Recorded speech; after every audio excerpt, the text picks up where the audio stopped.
To use the backup camera and the bird's eye view, if you were to put the vehicle into reverse, the camera automatically is displayed on your screen. Now, as you can see, on your right, you have your bird's eye view camera. On your left, you have your backup camera.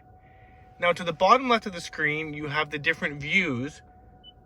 You have your wide screen backup camera, your full screen backup camera, and then you'll do dual screen backup camera with the bird's eye view. Now, another way to use this feature is to have the vehicle in drive.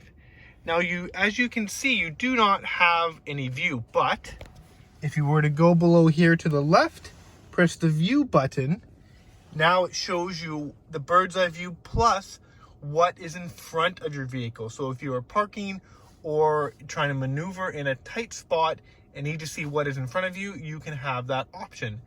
Now to the left, you can see auto. If you are to enable auto, every time you slow down or start to come to a stop, this view will pop up to help you park and maneuver again automatically when the automatic function is enabled. To disable that, again, you just press it, and now it will only come on if you were to hit the view button down here, or to have it in reverse when you would have the rear view and the bird's eye view feature.